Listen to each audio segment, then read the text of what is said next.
Hi. Yeah, good afternoon, everybody. So it's a special pleasure for us to have Andreas Engel here in Davis.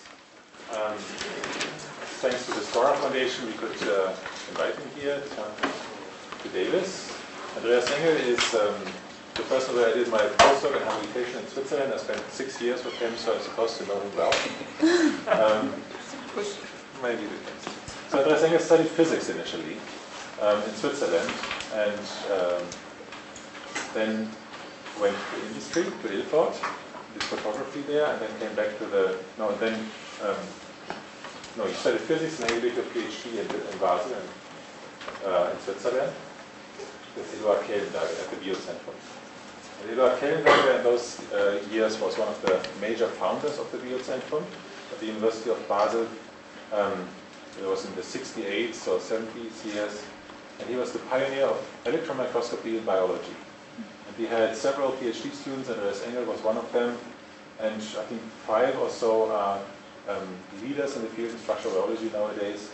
Alistair Stevens, Jacques Dubochet, and you, and a few others. And it was the source of electron microscopy in structural biology that started there. We did a postdoc there, and then he went to Ilford, and then came back to the Biozentrum as a professor. The Biozentrum is a relatively small institute compared to Davis, for example. 30 professors are there, but they had a Nobel Prize person until recently, and it's a top research institution. You were the Obmann, which is kind of dean or director in 1999, 2000. You were highly active coordinating this European three-dimensional electron microscopy network of excellence and several other initiatives. And you just told me I shouldn't tell all this stuff. I guess as usual with Stora invitations. There's this Labor Journal in Germany, or in Europe, which does these analysis of biochemistry publications, and they determined that between 2000 and 2003, they counted their beam counters, and they counted who has how many publications and how many times is somebody referenced, and you were the second most referenced structural biologist in Europe in those 3 years or so. So that's what they wrote. Anyway, I'll stop that stuff. Pleasure, and Andreas Engel here.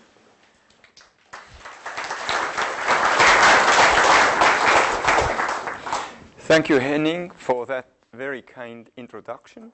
And thank you all for coming.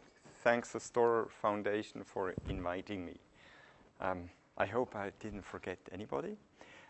In fact, Henning, he is a really great guy, and he was one of my absolutely best postdocs, building up things, getting machines to work, getting computers to work, but also doing biology. So he is one of the rare individuals to do physics and biology. I think I have now sort of matched what you told about me.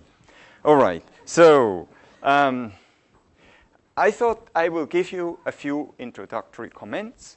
I want to tell you a little bit about AFM and scanning probe microscopy, and show you that with those microscopes you can also take things apart, and tell you a little bit about what we found out on rhodopsin.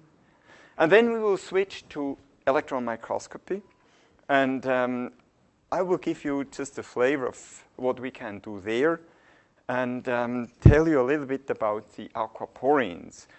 Those are some new data, but also some old data. It is a lecture for everybody, so perhaps you will see what I actually would like to transmit. Now, this here is an option if I'm not through in those 45 minutes I planned to use up. Now, one thing why we want to go in water, or we want to fix a structure in vitreous ice, is what you see here. Actually, this membrane would not exist if it was not in water. And what you see here is a molecular dynamic simulation that was done by Bert de Groot and Helmut Grubmüller, with whom I have been working since many years. It was always fun. And you see this here is a protein. Here you have lipids, of course, and all the rest is water. And you can see here is quite unusual. The water goes just really across all the way, and this is actually a aquaporin. Now, another thing I wanted to discuss a little bit, we can get structure out depending on what kind of method we use. We need a kilogram of protein. Here we need gram protein. And here we just need a single one. And that is the atomic force microscope. We can do with a few proteins also 3D EM. And as you see, I mean, this is not a kilogram, of course, I was just joking, but you need really a lot of protein for NMR. And this beautiful slide was done by Simon Scheuring, I should point out. He did his PhD with me, and he is very successful in doing AFM. He is in Paris. Now, what is that AFM? It's really a trivial instrument. It's exactly like the stick of a blind man. And now a blind man, he moves the stick back and forth, and he senses when that tip of the stick gets to an obstacle. And he senses it because that stick will lift up his hand. Now we do the same, everything is much smaller. Here you use a laser beam, like the one I'm pointing at, to follow whether that cantilever moves up and down. And since the cantilever is really very slender, you can move up and down with very, very small forces. And you can actually detect with this laser beam a displacement of the order of an angstrom. So you can, of course, then calculate what actually the minimum force is, because this very slender cantilever is easily bent. This is one part. And of course, the scanning is done by some piezo machinery. Piezo you can activate by a voltage, and it moves very, very little, maybe an angstrom or two. Now, what is important is the interaction of that tip here, which is sort of roundish, but usually has some little asperity sticking out. And this is what actually you use as a probe to contour that surface. And when you look at what the forces are here between this tip and the surface of a protein, this is exactly the same type of force which you will find between two proteins interacting with one another. And everybody knows that there are basically van der Waals and electrostatic forces. And you can make it so that you choose the pH, that this surface here is slightly negatively charged. The silicon nitride tip as such is anyway negatively charged, and therefore you have a repulsion. And this is what you measure here.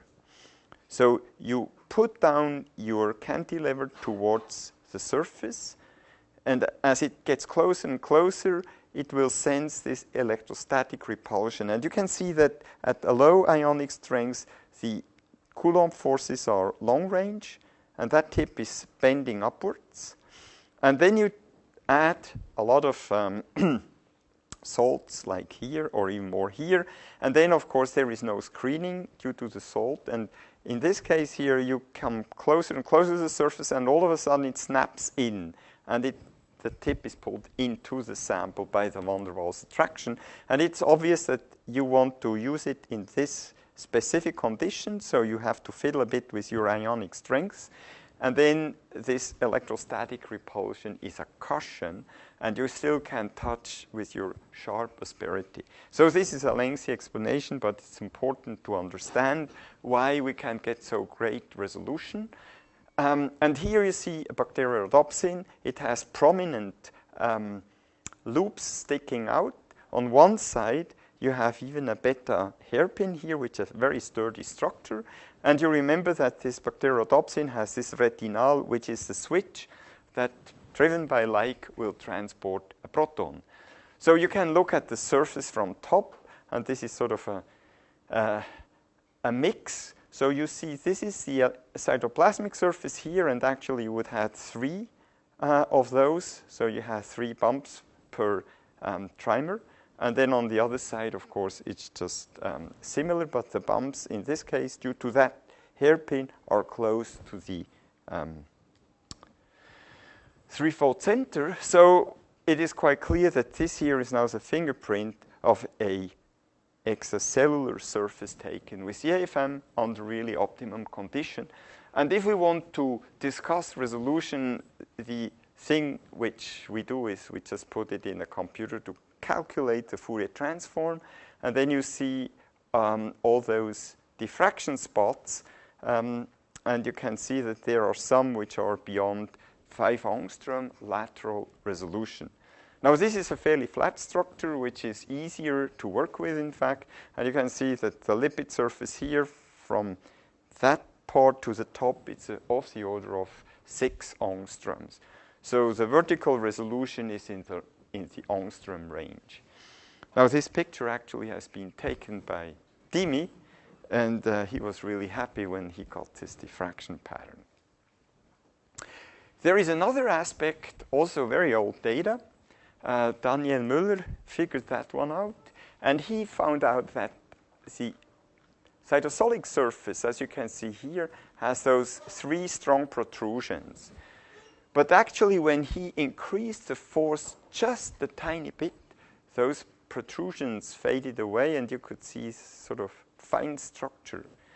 And the only way to explain it is that this protrusion here, which is that EF loop I pointed out before, actually is pushed aside, and then you can see more what is below that protrusion.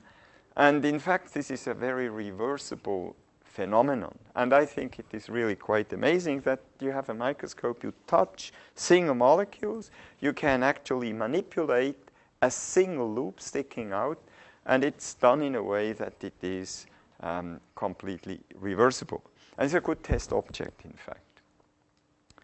But you can do more, and this is really quite interesting. It has been started mainly by Hermann Gaub, and Daniel went to Hermann Gaub, and he said, well, I'm good in imaging, but I want to learn this single molecule force spectroscopy. Took an image, and he stopped the scan here, and he pressed down then the probe into that matrix on top of this molecule, pulled out again the cantilever, and because this tip was stuck at the molecule, and because the molecule was resistant in leaving that tip go, it was just sort of producing this, what we call force curve. Now, what is about that force curve? First of all, it is of a single molecule, because you can take an image thereafter, and you see exactly this molecule here is now gone. So you can address a single molecule. You can, by pushing down a little bit, denature what hangs out of the molecule so it is stuck very hard to the tip. You can pull back, and you do an unfolding. Now, this trace here, at first I thought, well, this is sort of more or less statistical. But it's not so. It has a very clear fingerprint, and you can see when you do something like 10 or 20 such curves and you superimpose them, the traces get really quite clear. Now, what happens is that the elements, you see here you start, this end you have actually picked up, you stretch this is this first 17 residues which form that end here. And then you have to use quite a bit of force, and now you see the retinal actually is somehow hooked up here and tucked into a hydrophobic pocket, and you have first to dislodge that retinal. And you can see here a little force peak to that event. And then at a certain point, this hairpin breaks apart. Now, how do you describe the sort of unfolded polypeptide that sits there? This is an entropic spring. And it doesn't want, to get stretched. And this is described by this worm lake chain model, which has as a single free parameter the number of residues in that particular chain. So for every new element which you rip out, there is a longer chain to be stretched. And every time such a barrier is disrupted, the force falls down. And you pull again. There is a little peak here which has not been identified at the time. But you see, the idea is now and this is why we are really interested to pull these molecules apart. You can learn where the stabilization barriers are within the molecule. You can even see interactions of the kind, the retinol in that hydrophobic pocket. So you can also study ligand binding and things of that kind. So Daniel is pushing this very hard, and we have been learning from him. One example is that we now can do that at very high throughput. So you collect, something like 200-300 curves.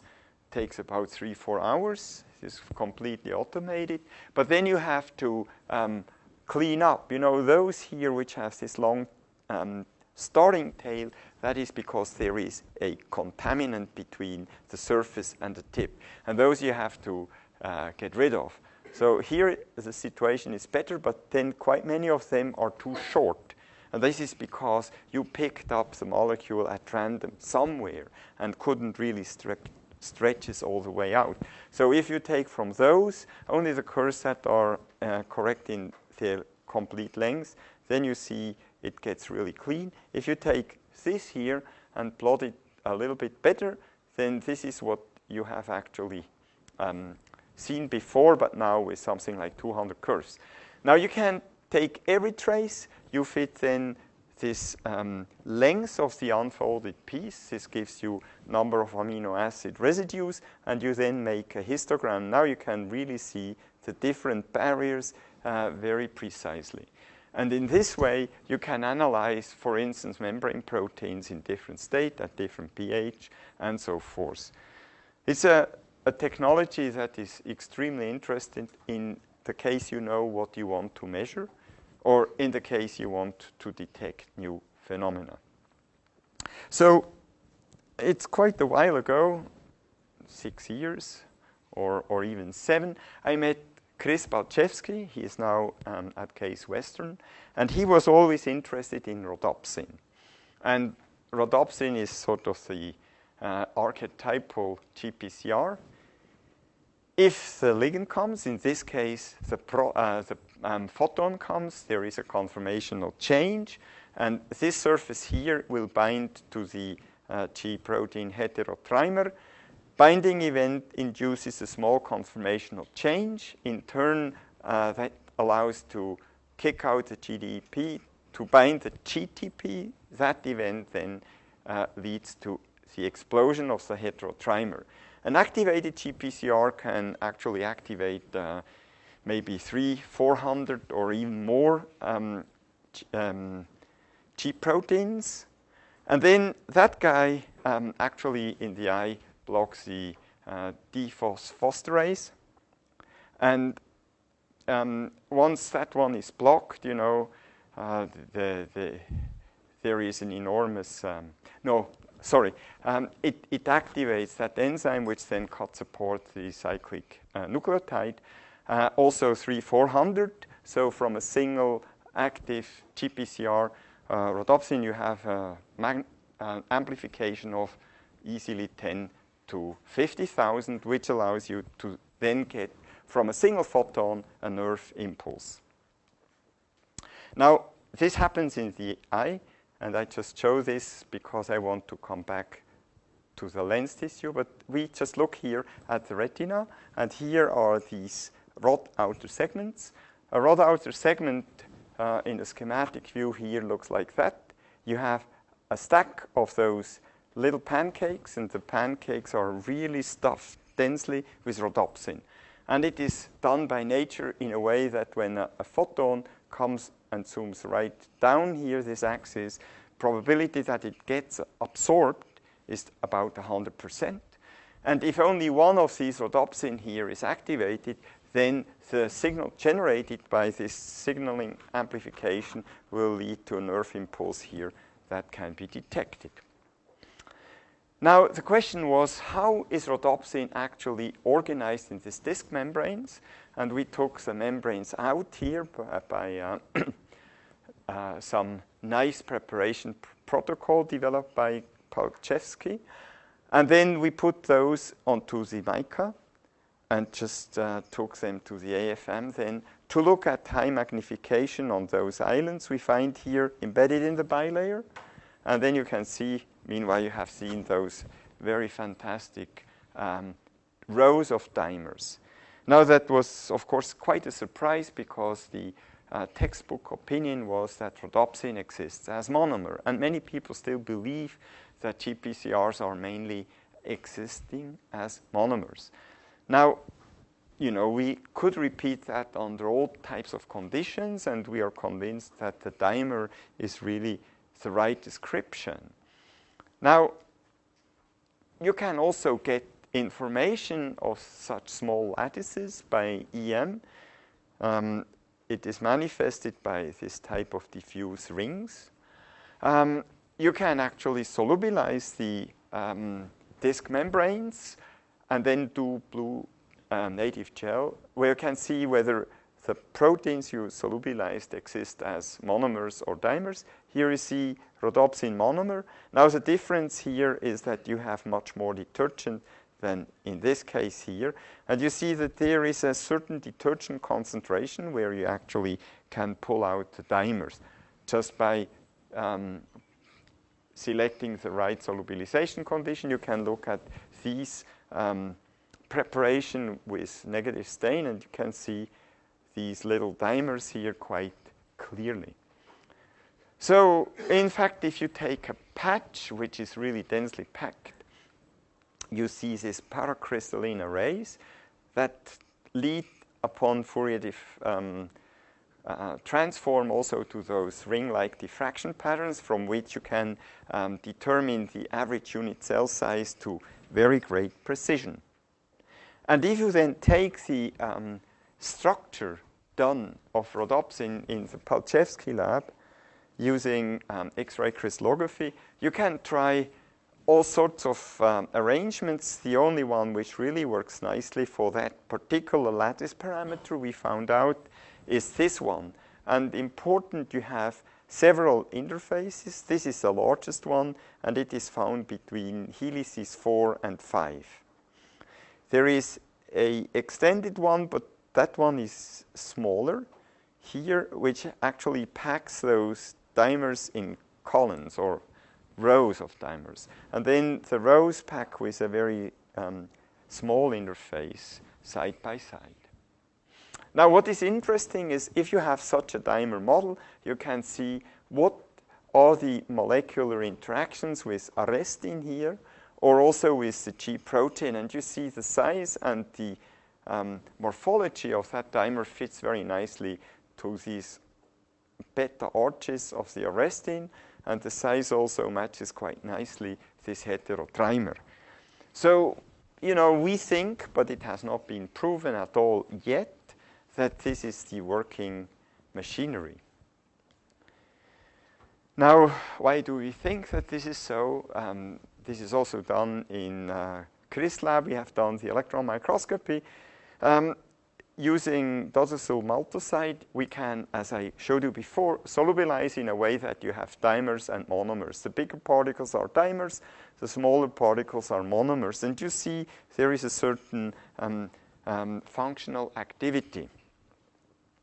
If you use a milder detergent, you get larger complexes, probably tetramers in most cases. And it is quite clear that the activity here is increased. Now, if you use yet another detergent, which is actually hexadecyl maltoside, which is really very mild, you see that there are these long worms. If you look a little bit closer, they look pretty much like those rows of dimers. And this preparation here is now even more active. So from here to there, you go to increase the activity by more than an order of magnitude. And I think that this is sort of a reflection of how things may work. Now, a very nice paper came out roughly at the same time we have found out about this functional activity. And this is a biochemist's trick to see who is close to whom, and this is a cysteine scan. So all the brown sites here have been with the cysteine scan replaced by a cysteine. And the molecules have been submitted to oxidizing conditions upon which there is cross-linking. And you can see which point mutations in this scan actually lead to cross-linking. And those are the cysteines that are really colored brown here. And those which are far away, they have no influence in this cross-linking behavior. So you can see from this plot that apparently things on TM4 and TM5 lead to cross-linking, and this is a very nice definition of our, or proof of our model. I want to leave the rhodopsin now and show you just another picture of a native membrane. This is a patch of an outer membrane of mitochondria.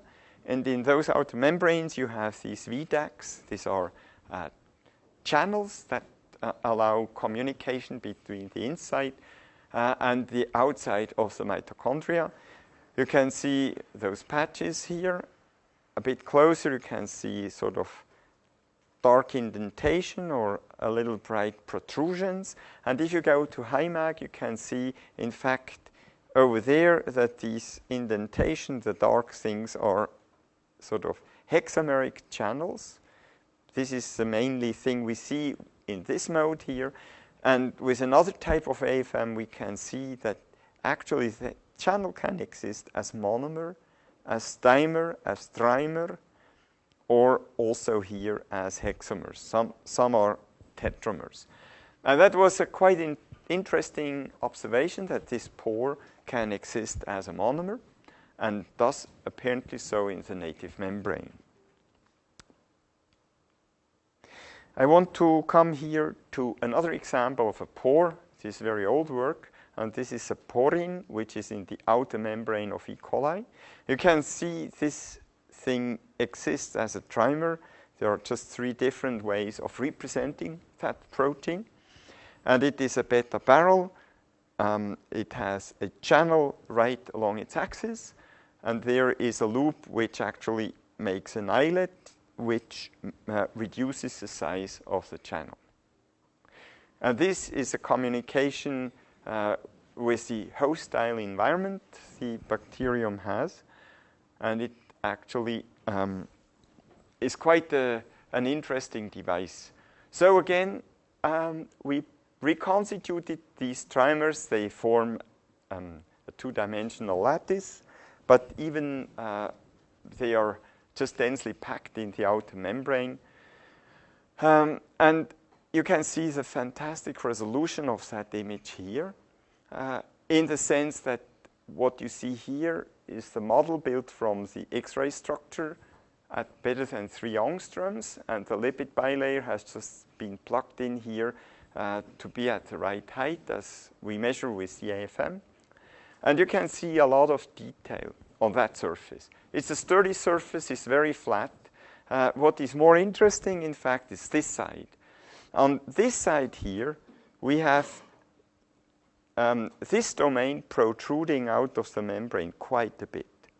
And you also see that the inner wall here, that faces the 3-fold symmetry axis, is fairly short. And this is one reason why those guys actually exist as a trimer and not as a monomer like the VDAC as we have seen before.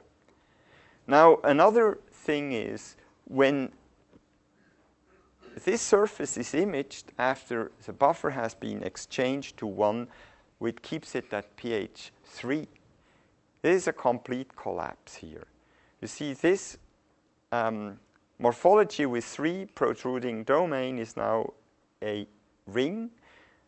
And instead of being something like 12 angstroms high, that ring is really flat, only perhaps 5 or 6 angstroms.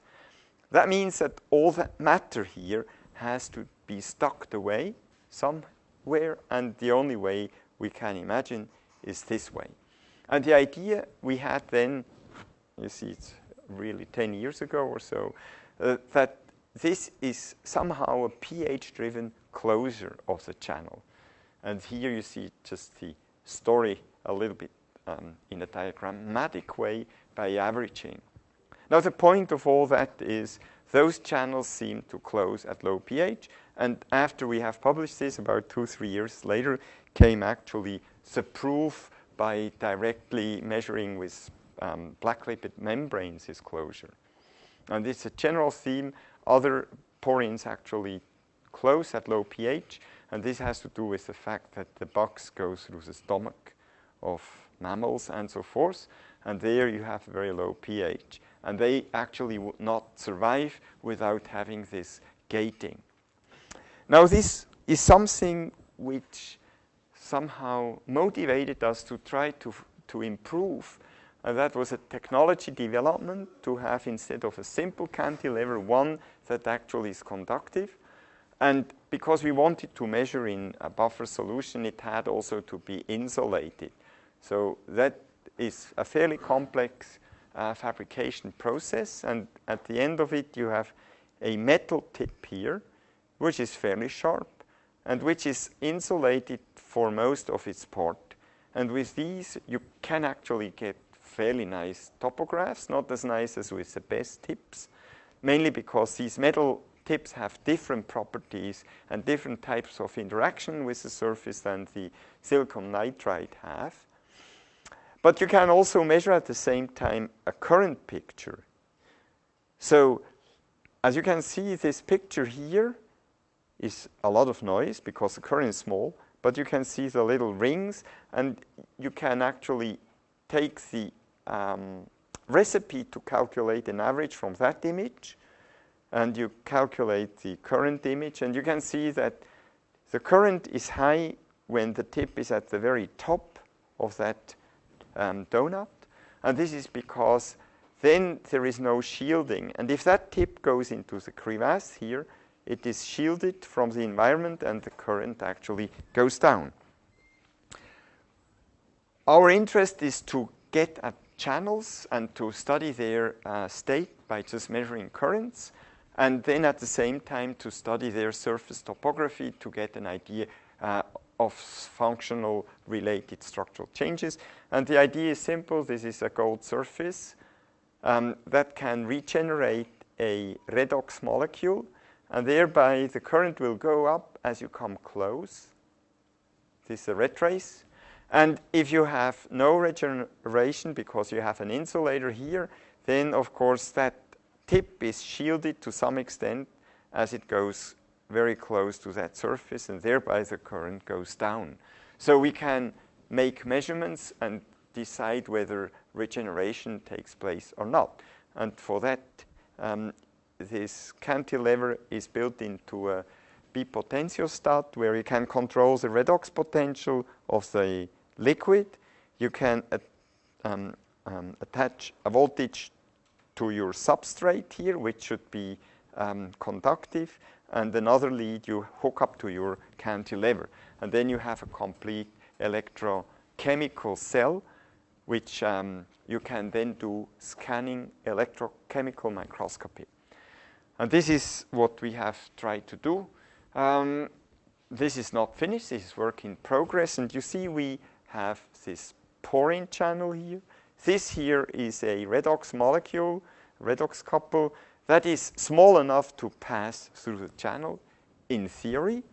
And the experiment then was done in comparison actually on purple membranes and on those reconstituted porin lattices. And you can see the purple membrane behaves as it is supposed to behave. As the tip comes close to the surface, there is a reduction of the current.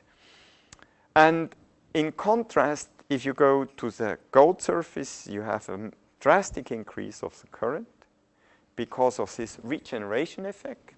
And when you go over the porin membrane, you still have quite this massive increase of the current. So you can see, in this case, this porin membrane is in an open state. And this is where we are. Now we have to play around to see how we can close that. We have to make measurements at low pH. But I think it is really great to have a probe by which you can actually take an image at high resolution and also measure at the same time the current going through a membrane. So this is a little bit what I wanted to tell you about this fantastic machinery, this AFM, which actually goes like a blind man with his fingers and reads off the surface of biological membranes, reconstituted or native. Now, this here is a microscope, and it is built up very much like a light microscope. So you have a light source, in that case electron source, your condenser lens. Your sample is a grid over which you have a thin carbon film. On top of that carbon film you have your sample, and then you have an objective lens here to magnify the image. And further magnification is actually projected through that lens onto your screen or CCD. Now, there is one important thing about those microscopes which is drawn here, and this is this enormous depth of focus. So with a 300 kilowatt beam, we can have a resolution of 5 angstroms. So this would be 5 angstroms, but actually the depth of focus is 1,000 angstroms. So we can actually image objects that are as thick as this blue signature here in a way that it is a completely perfect projection. And that's important for doing all the rest then. If we have a projection, to get back to the 3D object, we have to use a back projection algorithm.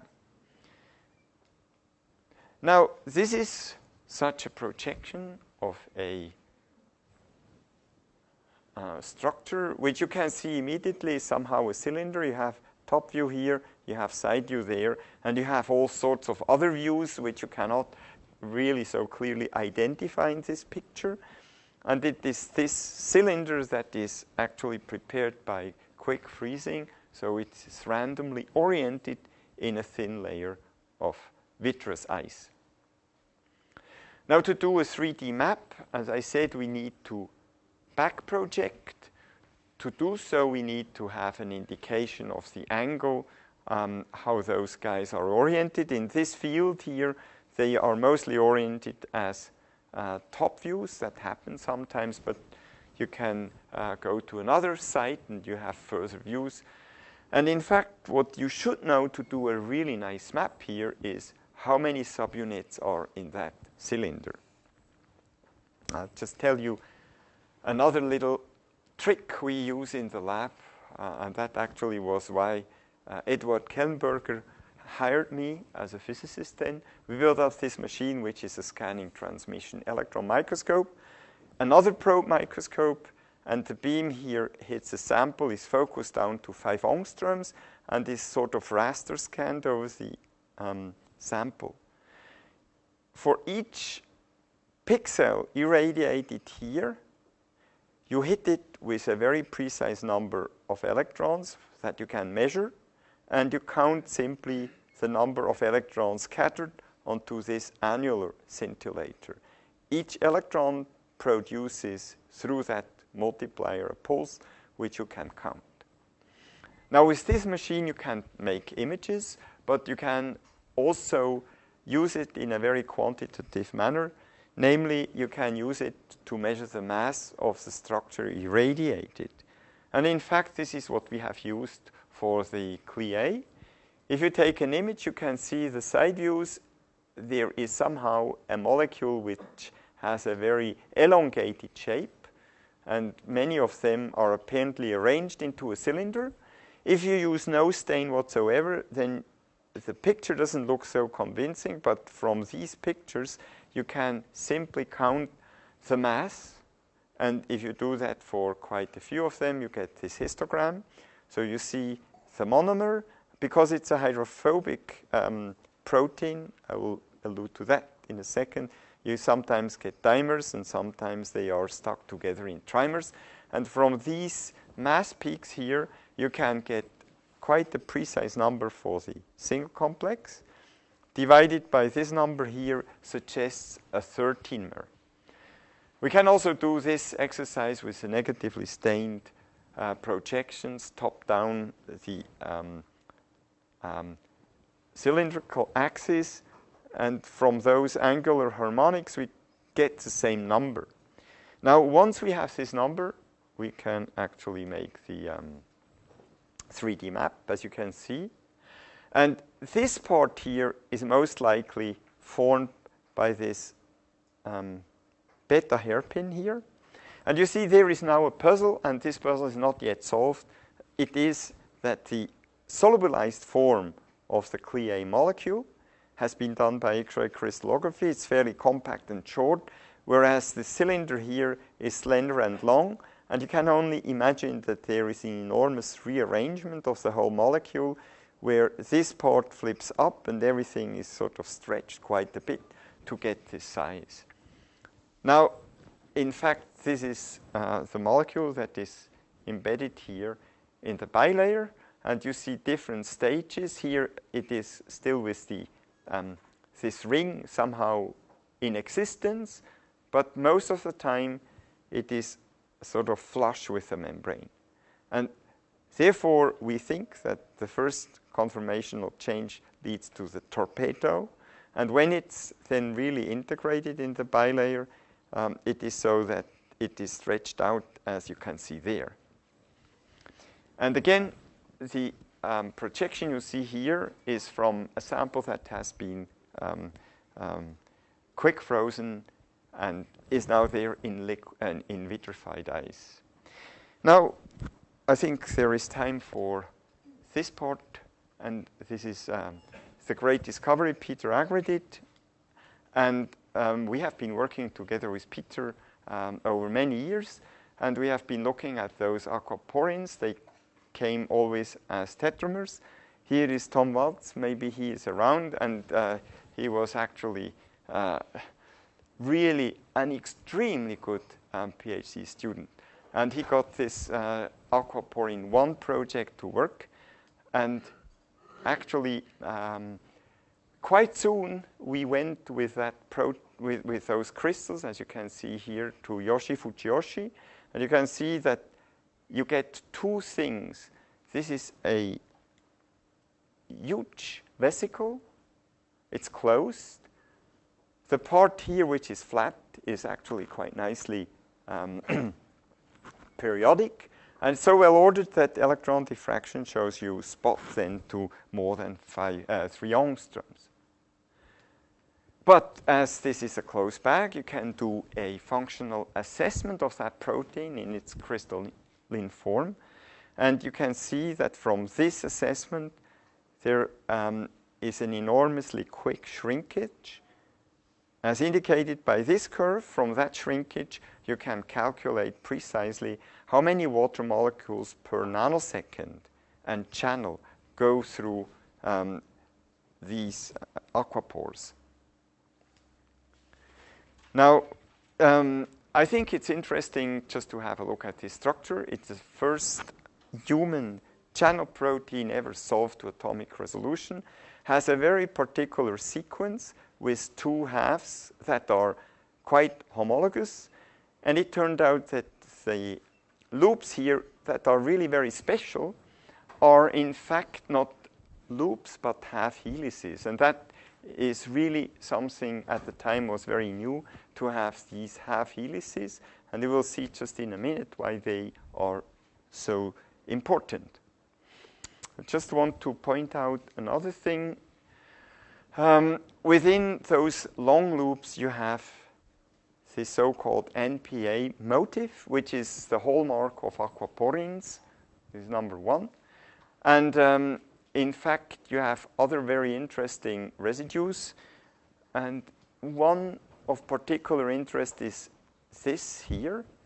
And this is an interesting one because it is showing how those helix 2 and 5 pack nicely together with those small residues, the glycines here forming a indentation, which is matched with a fairly large residue on the other helix. And this is sort of a fairly well-known helix-helix packing motif, which you can see here analyzed structurally. There is another interesting element here. It is so that in helix 1, one has very often a leucine, and also at the same frequency almost a phenylalanine. Those with phenylanines are actually the aquaporins, and those with leucines are the aquaglyceroporins. And you can look where those are. You see the phenylalanine here sticks into the pore. Pore is fairly narrow. And if you just take this instead of leucine, then the pore would be larger. And this is one of the elements which discriminates between glyceroporins and aquaporins. But of course there are more, but it's just sort of a particular event. Now, in fact, this work has only been possible due to Yoshi. And I should say Yoshi is really the one who pushed electron crystallography to perfection. And he uses, for instance, a helium-cooled stage. And he is the one to get atomic structures. And we still learn every day from him. It's really very important, the work he has been doing. Once you have a structure, you can stick that structure into molecular dynamic simulation. This is what you have seen at the very beginning. And here we can follow the water molecules. And once you make a statistic, you all of a sudden you can see that the water molecules are oriented. And exactly at the middle, where that NPA motif sits, they rotate by 180 degrees. And this has important consequences. So the most narrow part is actually here. The water molecule is oriented. And due to that electrostatic potential of those two half helices, the water molecule is oriented to the other side. Now, in fact, if you think about that water pore being plentiful in number in your kidney, you start to think, well, why are not protons going through? If that was the case, then of course all those cells would die due to the loss of the membrane potential. Now it is so that the proton from that side would have to walk against this barrier due to the electrostatic repulsion. If you place a proton here, you can see by molecular dynamics, in fact, and quantum mechanical simulation, it either runs down that side of the hill or this side. But to enter and go through, the probability is extremely low. And this simulation is shown here. This is work by Berthe Grott and Helmut Grubmüller, and you can actually see how those protons here jump around in this simulation. You do, again, a statistics, and you can then from that find out what actually the potential is against which the proton has to wander. Now I'm coming to another aquaporin, which is plentiful in those fiber cell membranes. And as you have seen, this is a tissue which forms our lens, which is absolutely clear, has high refractive index, and is also flexible. And the question is, why is that? Is this possible at all? And this is a native fiber cell membrane surface here done by AFM. This is work done in the group of Simon Scheuring. And you can see it's really quite amazing. We have two types of proteins. Once, this is the aquaporin 0, which makes up maybe 70% of all the membrane protein. The other 20% or so is due to the gap junctions. And you can see here the connexons quite nicely. And this here is one of the best pictures out of the many here, magnified to a large scale. And there is an enormous detail available, which actually fits very nicely with the atomic structure. Now we have done this before in Basel. We have actually separated those junctions. And then you can see this is the same as we have seen now, just in the picture before. And here you see the other side. And the other side actually fits together quite nicely. So this is the top layer. This is a bottom layer. You can actually follow the lattice lines here. So you can see how this top layer and this bottom layer fits together. Now, in fact, if there is an animal that has no aquaporin 0, now this one has aquaporin 0, you have this nice stacking, this one has not. And you see that the tissue is disorganized. And in fact, such a disorganized tissue is doing lots of light scattering, and this is what we know as cataract. And in fact, this lens design is something very ancient, because if you look from fish to human, the loops defining this surface here, these surfaces, are extremely well conserved. Now the question is, what is the function of the various residues here that are so well conserved? Well, Tom did the 3D structure of that junction, and he has a beautiful map here where he could model then how those tetramers interface. And if you look, you find exactly the same residues here in that interface as those that are highly conserved. Now, this is the work he did then led to this fantastic 1.9 angstrom map of the whole gap, of the whole junction, and also the lipids. Now, before closing, I show you another aquaporin we have been working on since a long time, where there is a hypothesis that this is a gated aquaporin. And the idea is that upon osmotic stress, a channel opens, lets calcium in, calcium-regulated protein kinase activates this channel by phosphorylation. Phosphorylation can be at the C-terminus or also here at this loop. Now, in fact, we know now that this loop here is folded inside, and this serine would be buried quite a lot. And we have first made crystals. Wanda Kukulski made the first 3D map, and we wanted to actually explore this gating, and we tried very hard to prove that the protein we were looking at is phosphorylated, so we can compare phosphorylated and dephosphorylated states. We did already quite many functional assays, but then we were scooped by the X-ray crystallographers. They have actually produced two structures which are now in textbooks. You see this is one loop here in this configuration, and it's like a lid on top of the channel. And this loop here is the same loop, of course. In this configuration, it sticks out and the channel is open. So there is gating. Now, this loop here has nothing to do with phosphorylation. This is one thing. The protein in both states is dephosphorylated. Now, there is a little story about that. You see, crystals are made under certain conditions, and this crystal giving this loop was done at pH 5.6, and this one here was done at pH 8. So that, as such, is nothing very special, but there is a little thing which worries us. In fact, the physiologists have measured that the loop,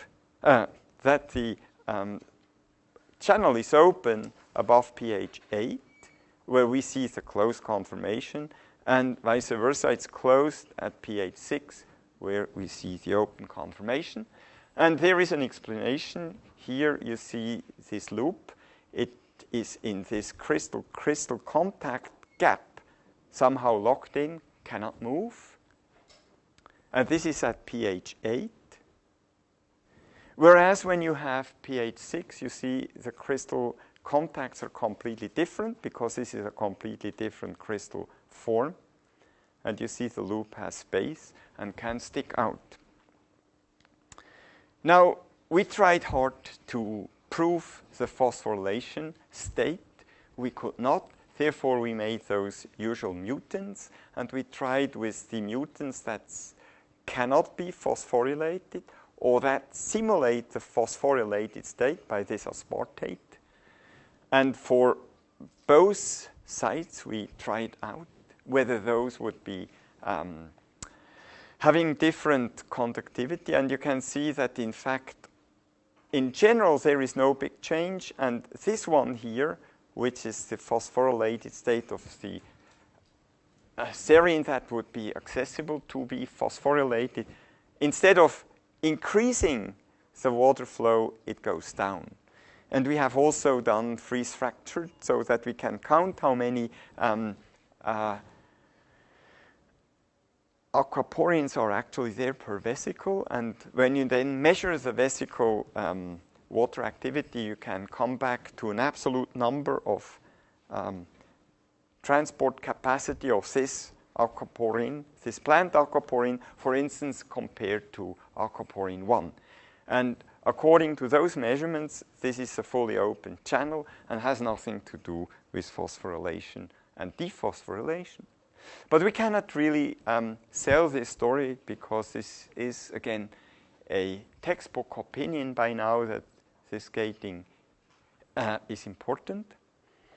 And we have crystals, and a lot of those diffraction patterns have been put into lattice lines, as we have exercised now this week. And this is the first molecular replacement. And it snaps in, and you can see that there is nice density. But at this point, we have not yet really finalized this result because we are after the configuration of that particular loop. This crystal has been done at pH. Yeah, at pH 8, and it is this surface here where that particular loop sits, so there is no crystal-crystal contact.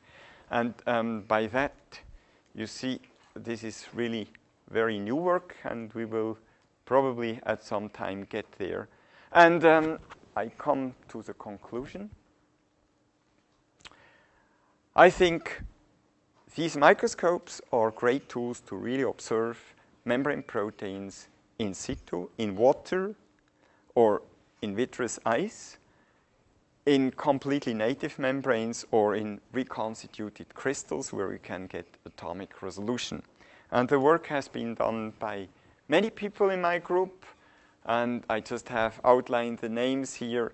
Hervé Remigi, helping in 2D crystallization, he is also here. Ansgar and Andreas, they both are here in the course. They do a lot of computing. Wanda Kukulski has done these wonderful experiments with the plant aquaporin, and here we have data from collaborators, mainly who left many years ago. And I have had the great opportunity to work with Peter and Yoshi, and also work with Chris, I have shown here, and the aquaporin, the plant story is from collaborations with Ralph and Per. I thank you for your attention.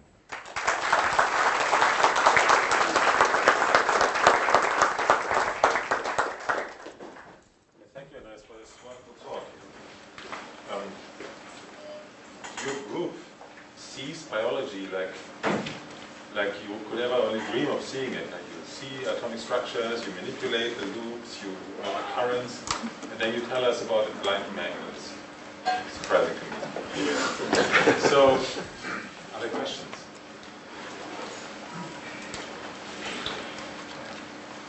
So, Andreas, I noticed that even in the structures you were showing here, that you have the helix dipole from the broken helix is that charge repulsion. And I noticed that in a lot of channels that's the same case. And it's just surprising that you have that rather than putting, let's say, a positive, an arginine or a lysine there. Is that because it's also decoupled to motion and dynamics, or why is nature doing that always? This is a very good question, and it's interesting. So the very detailed analysis of this proton motion in the aquaporin channel actually shows the influence of this single arginine, which makes the very narrowest part, is not as important in terms of potential hill as this half helix dipole. And I didn't think much about that. I just observed this. It is a more effective barrier to have these half helices, the dipole generated by those, than, say, a single arginine. If you have many arginines, the situation, of course, is different. And nature has now chosen, with many channels actually, to have these half helices. I don't know how it has figured out that this is good. But the half helices remain a very important motif now, and it actually came up also with the potassium channel.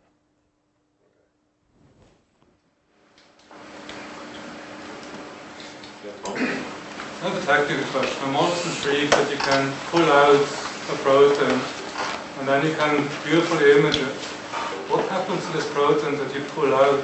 And Yes. how can you actually Yes. make thorough measurements with all this junk accumulating on it? Yes, that's a very good question. And I would say, you know, those are unique experiments. You cannot do that with hundreds, exactly as Tom said. And you remember on that picture there was sort of a fiducial mark. There was a little hill somewhere.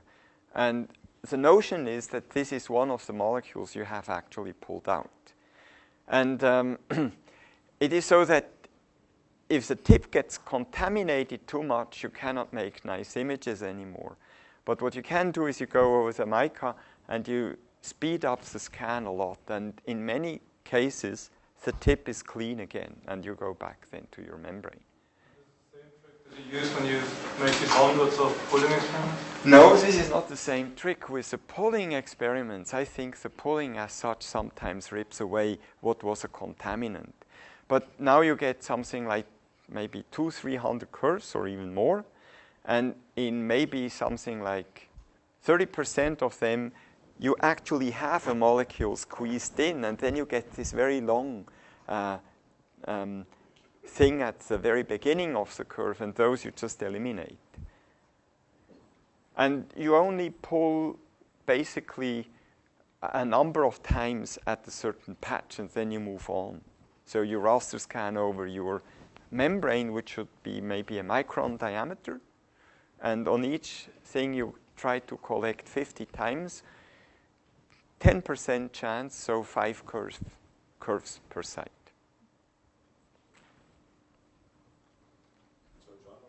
Yeah, I was curious about the, I think I didn't understand it, but he showed that the rhodopsin formed a dimer, and then he showed an assay in which the dimerization activated the protein based on a non-hydrolyzable GTP analog binding to. Was that done in the presence of light, or? Yes, I didn't explain the experiment due to time. Well, it is a very classic assay to measure the activation of rhodopsin. So what you do is you prepare the solution, you add the G protein, and the G protein, upon activation by rhodopsin, will then try to bind the GTP. There is no GTP, but only the GTP gamma S. And that induces a conformational change which you can measure by spectroscopic means. So you have your soup with all the molecules in, you shine light on it, and you measure how much is, yeah. So do you know much about the mechanism by which the dimerization activates them? Okay, so I would not say that, from a structural point of view, if you have a molecule of that size binding to a much smaller molecules, it is not as evident as how a structural change could occur than if you have two molecules. Probability that both gets activated is extremely small, but one of them can be. To that one, the G protein heterotrimer will bind, extending its end over the other molecule. And in fact, that is an alpha helix, which has a very peculiar charge pattern, which fits exactly on the one of the second rhodopsin. And the idea is that this interaction will pull a little bit, and so forth. But we have to have the structure. In many of the images, when you use AFM, although you are able to measure single molecules, the molecules need to be quite concentrated.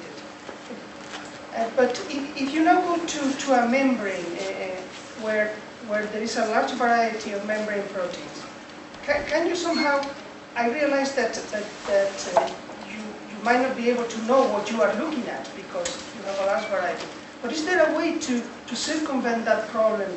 Perhaps, can you pull out a certain protein and then do mass spectrometry on it and find out which one it is?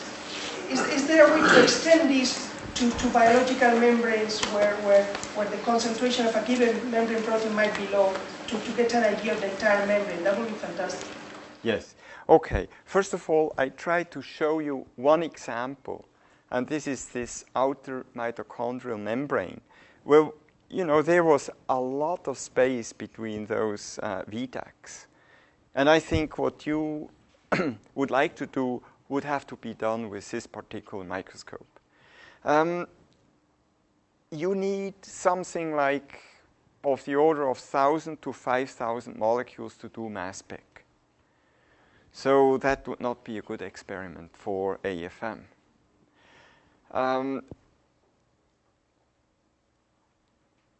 There is one example which I showed you. This is the AQP0 versus the connexin in the same native membrane. And people have tried to look at other mitochondrial membranes using AFM. And this is sort of a field to be explored. And I'm pretty sure that we will, and there are also light harvesting complexes, beautiful images, and I'm sure that we will get better and better in that.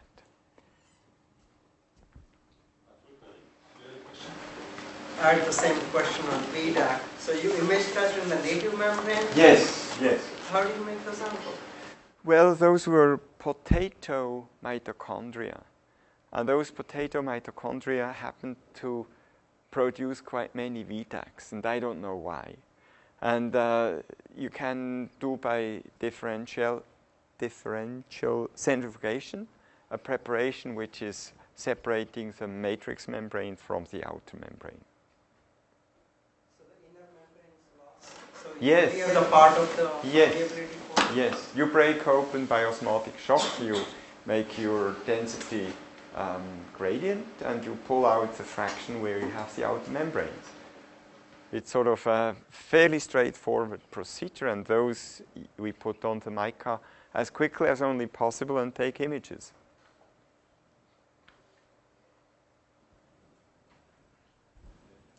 I wanted to ask, following on from the other question, have you ever tried using native page to resolve complexes from the membrane and couple that with single particle analysis and mass spec? But you actually use the particles isolated by electrophoresis.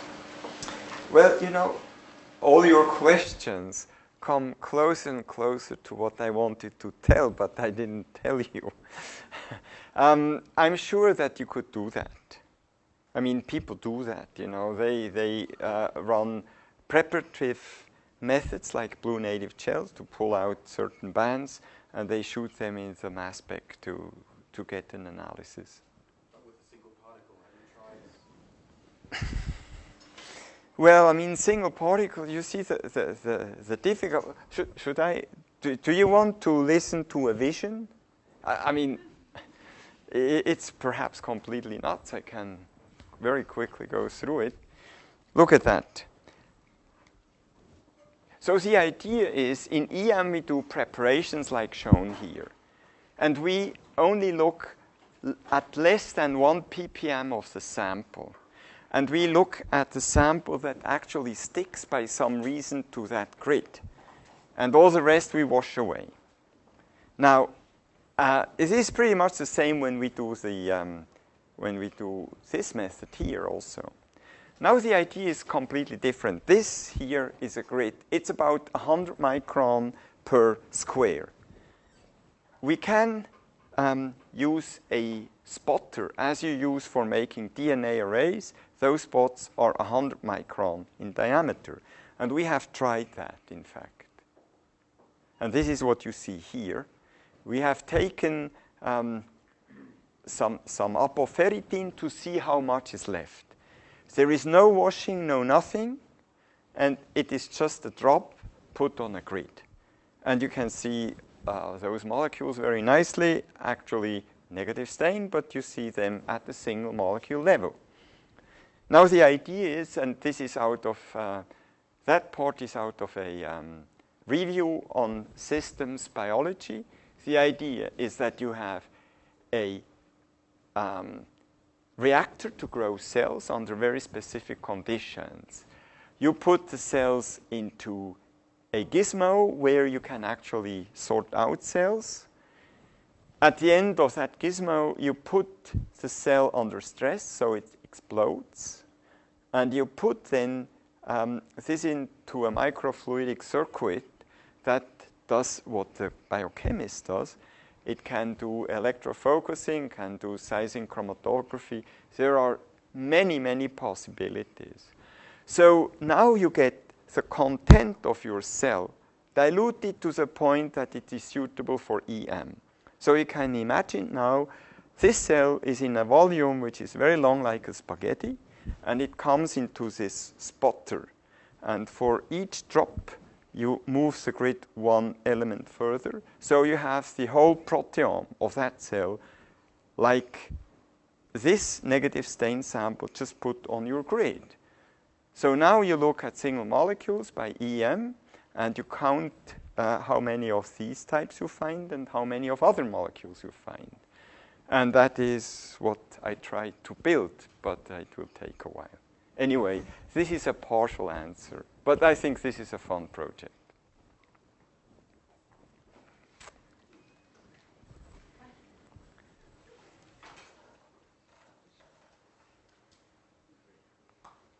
So I think with that vision, we should close this seminar. Thanks a lot for your